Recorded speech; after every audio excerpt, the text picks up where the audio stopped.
Hello बच्चों, let's see the question. Two footballs, each with mass m, are suspended from insulating threads. ठीक है. When the pitch balls are given equal positive charge, दोनों पर charge कितना है? Q. They hang in equilibrium as shown in figure. As shown. We now increase the charge on left pole from Q to 2Q, while the leaving its mass essentially unchanged. तो mass है वो पहले वाले same. Which of the following diagram best represents the new equilibrium configuration? ठीक है, देखते हैं चलो. पहले इनिशियल कंडीशन ले लेते हैं अपना. इसमें है क्या?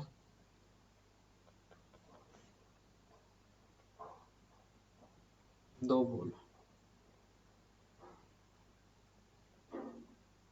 ठीक है, ठीक है, सेम मास के सेम बॉल्स. ठीक है, सेम मास है दोनों का. तो देखो, अब इन पर चार्ज इस पे भी क्यू है और इस पे भी क्या है? क्यू चार्ज है. देखो, ये एक दूसरे को क्या करेंगे? रिपेल करेंगे. मीन्स ये एक दूसरे फोर्स लगाएंगे. हाँ, फोर्स जो लगाएंगे उसकी वैल्यू कितनी होगी? एफ के क्यू इंटू क्यू अपॉन, ये चलो डिस्टेंस में ले लेता हूँ, कुछ भी ले लो एक बार के लिए. ठीक है, आर ले लो, टोटल डिस्टेंस ले रहा हूँ मैं एक बार. ठीक है ना, आर, आर स्क्वायर के Q square upon R square. ठीक है, ये फोर्स लगेगा. मीन्स अगर इस पोल का एफ पी डी बनाना चाहूँ तो कैसे बनेगा? कुछ नीचे एम जी, इस तरफ. चलो इसमें टेंशन में T1 ले लेता हूँ अगर तुम चाहो तो. ठीक है, आएगा सेम ही, देख लेते हैं.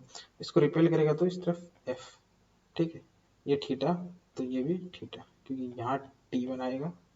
सॉरी, इसमें T1 है तो ये थीटा, अगर तो ये भी थीटा. तो इस तरफ क्या आएगा? T1 कोस थीटा 1 और इस तरफ क्या आएगा? T1 sine theta 1. तो देखो क्या आएगा इससे? T1 cos theta 1 is to M G और T1 sine theta 1 is to F. एक डायग्राम से. इससे देखो क्या आएगा? इसका डायग्राम बनाओगे तो क्या आएगा?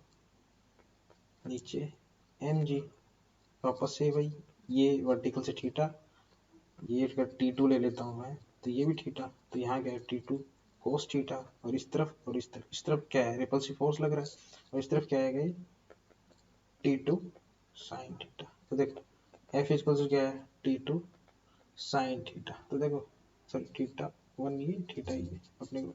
1 नहीं है मेरे पास, सॉरी. ठीक है, 1 नहीं है यहाँ, थीटा 1 नहीं है क्योंकि अपन ने गिवन इनिशियल कंडीशन दोनों थीटा है इक्वल. तो देखो T1 sine theta equals to F. तो F की इक्वल की वैल्यू क्या है? T2 sine theta. Means compare करो तो क्या आएगा?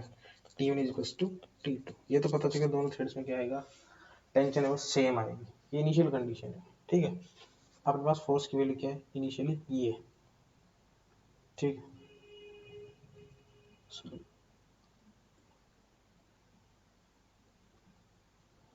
तो बस फोर्स की वैल्यू क्या है? के क्यू अपॉन आर स्क्वायर. अगर आप लेना चाहो तो वो भी ले लो. चलो इसकी एल अगर थ्रेड में कर लेता हूँ, एल लेंथ की थ्रेड ले लेता हूँ मैं. तो ये क्या आएगा? एल साइन थीटा और ये एल साइन थीटा. तो ये कितनी हो जाएगी? 2Q स्क्वायर अपॉन, ये आर कितनी होगी? आर की वैल्यू कितनी होगी? 2L sine theta, 2L sine theta whole square. ये अपने पास फोर्स लग गया. अब देखो, अब क्या किया उसने? एक पोल को क्या कर दिया उसने? लेफ्ट वाली को 2Q चार्ज दे दिया. अगले कंडीशन चलते हैं.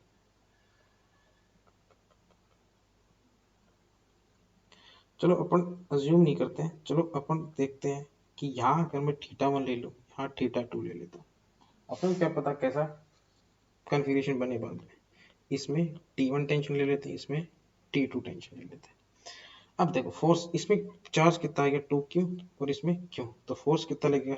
KQ 2Q into Q upon.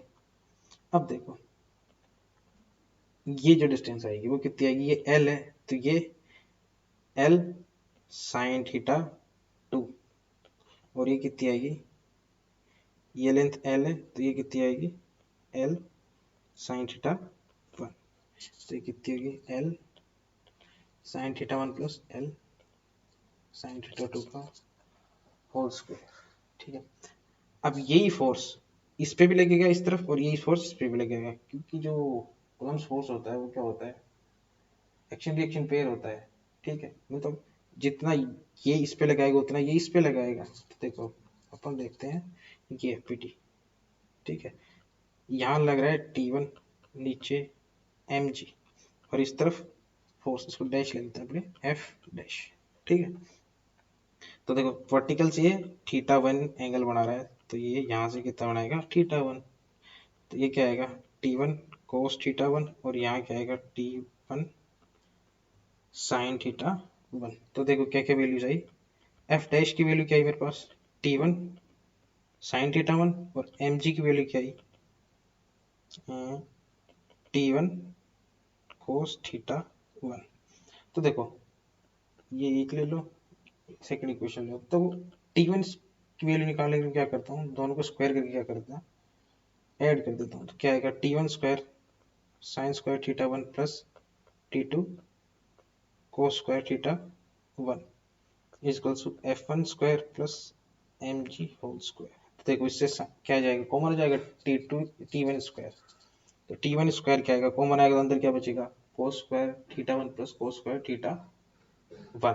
तो एक आइडेंटिटी होती है, आइडेंटिटी होगी मतलब ये कितना हो गया, 1 हो गया, ठीक है। तो आया मेरे पास क्या F1 dash square plus mg whole square. तो बस T1 की वैल्यू आ गई ये, ठीक है, इसको मैं थोड़ा हाईलाइट करता हूँ।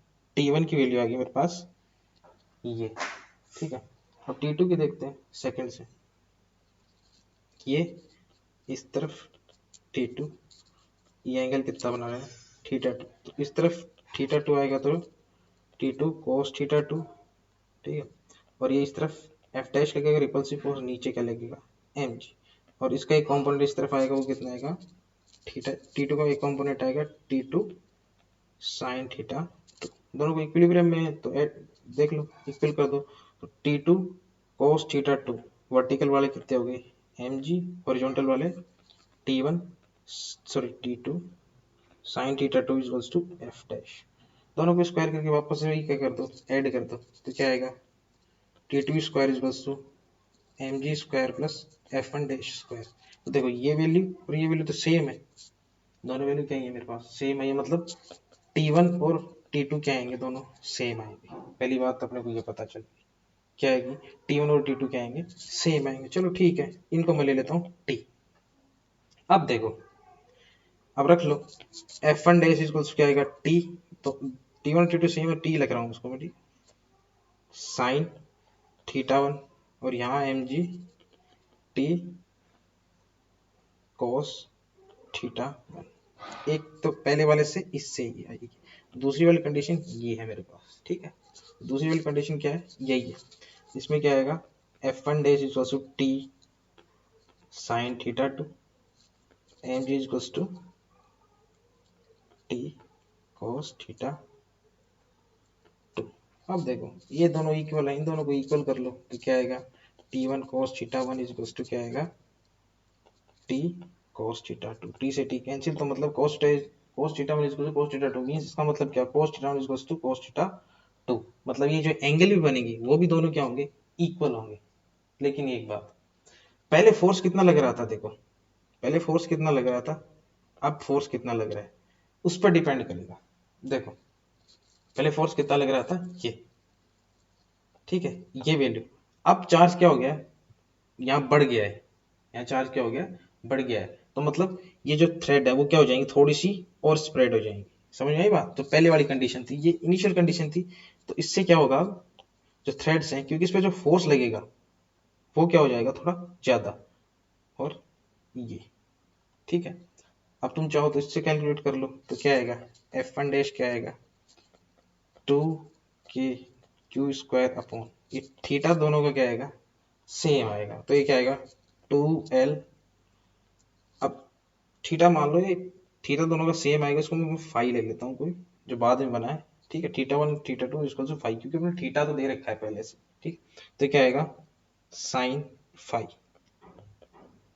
अब देखो ये फैक्टर क्या रहा है, ज्यादा आएगा, ठीक है, तो ये एंगल भी क्या बनेगा, ज्यादा ही बनेगा, मतलब ये थोड़ा क्या हो जाएगा, पहले वाली अगर ये इनिशियल कंडीशन है तो बाद में क्या हो जाएगी, स्प्रेड हो जाएंगे थोड़े से, ठीक है। तो इस तरफ यहाँ फोर्स ज्यादा लगेगा, पहले कम लग रहा था तो ये पास में थे, ज्यादा लगेगा तो ये क्या चले जाएंगे, दूर चले जाएंगे। लेकिन इसमें जो टेंशन आएगी, जो एंगल बनेगा वर्टिकल से, वो दोनों क्या होंगे सेम होंगे इस बार भी।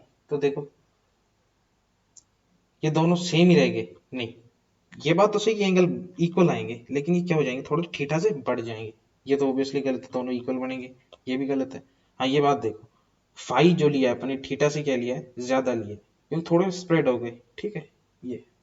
और ये एंगल क्या है, थीटा से ज्यादा, और ये एंगल भी इक्वल है, तो मतलब ऑप्शन अपना कौन सा सही है, फोर्थ। Thank you.